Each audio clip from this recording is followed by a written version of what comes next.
आप अगर 10वां या 12th में हैं, आप बिहार बोर्ड के एग्जाम देने जा रहे हैं या देने वाले हैं, तो कम से कम इस वीडियो की आप शुरू से अंत तक देखिए, क्योंकि आपका 10 नंबर पक्का कर लो, मतलब 10 नंबर आपको पक्का हो जाएगा। इस वीडियो के देखने के बाद आपको गंधांश में कोई भी यूट्यूब चैनल पर आपको वीडियो देखना नहीं पड़ेगा। और जैसा हम ट्रिक और बता देंगे वैसा यूट्यूब चैनल पर अभी तक कोई भी टीचर नहीं बताए, इसलिए कम से कम इस वीडियो की आप शुरू से अंत तक देखिए और गंधांश ट्रिक पर समझिए और 10 नंबर लेकर जाइए।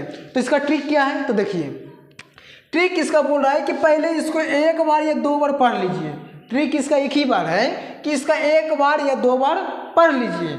तो पहले मान लीजिए पढ़ लिए कि भारतेंदु हरिश्चंद्र आधुनिक हिंदी साहित्य के प्रवक्ता या युग निर्माता है। मान लीजिए इतने थोड़ा सा पढ़े। तो पहले क्वेश्चन देखिए क्या पूछ रहा है हमसे। क्वेश्चन पर देखिए कि हिंदी साहित्य के प्रवक्ता या युग निर्माता कौन थे। तो आप यहाँ पर लिख देंगे कि यहाँ से भारतेंदु हरिश्चंद्र आधुनिक युग हिंदी साहित्य के प्रवक्ता या युग निर्माता है। इतना बड़ा को नहीं लिखना है, आपको लिखना क्या है। तब पूछ रहा है हिंदी साहित्य के प्रवक्ता या युग निर्माता कौन थे। तो देखिए भारतेंदु हरिश्चंद्र आधुनिक हिंदी साहित्य के प्रवक्ता युग निर्माता थे। तो कौन है, भारतेंदु हरिश्चंद्र है, हरिश्चंद्र है। तो यहाँ पर लिखा जाएगा हिंदी साहित्य के प्रवक्ता या युग निर्माता कौन थे। तो हो जाएगा भारतेंदु हरिश्चंद्र हो गया। अब दूसरा जैसे क्वेश्चन पूछ रहा है उसी पर ध्यान दीजिए, आप दूसरा फालतू पर नहीं देखिए कि यहाँ से मिला यहाँ तो लिख दीजिए, उसमें नंबर कटता है। ठीक है, देखिए भारतेंदु का जन्म कब और कहाँ हुआ। तो कब आ गया तो हमको ये पता हो गया कि इसमें नंबर सिस्टम आ गया। जब भी जन्म होगा तो नंबर सिस्टम से 1995, 1899 जितना भी। तो देखिए नंबर सिस्टम का 1907 में। तो यहाँ पर शुरू से पढ़ लीजिए भारतेंदु का जन्म कब हुआ, 1907 में। तो यहाँ पूछ रहा है कि भारतेंदु का जन्म कब हुआ, तो 1907 में। अब कहाँ हुआ, तो 1907 में काशी में हुआ। कहाँ हुआ, तो काशी में हुआ। कहाँ, काशी में।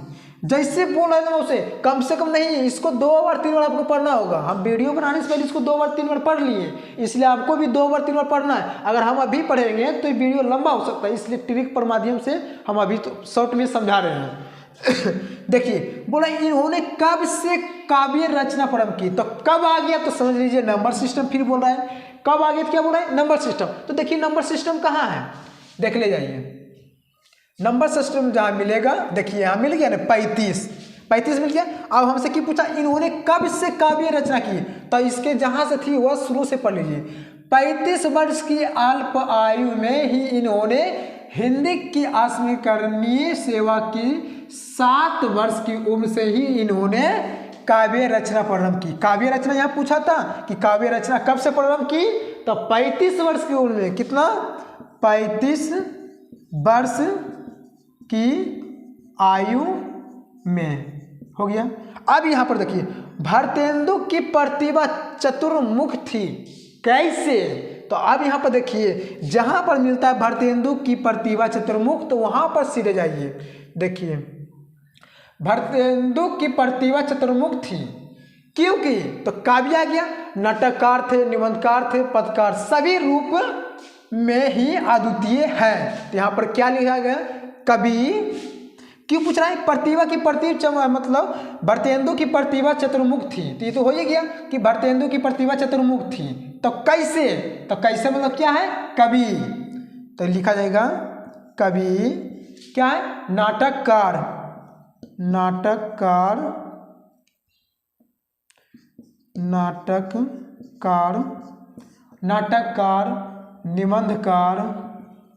निबंधकार, पत्रकार, सभी रूपों में अद्वितीय है।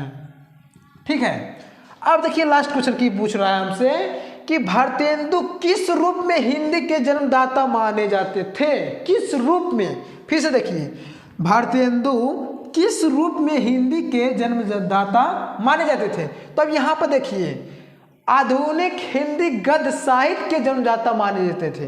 तब बोल रहा है भारतीय हिंदू किस रूप में हिंदी के जन्मदाता माने जाते थे, तो यहाँ पर लिखा जाएगा आधुनिक हिंदी गद्य। कौन सी लिखा जाएगा? आधुनिक हिंदी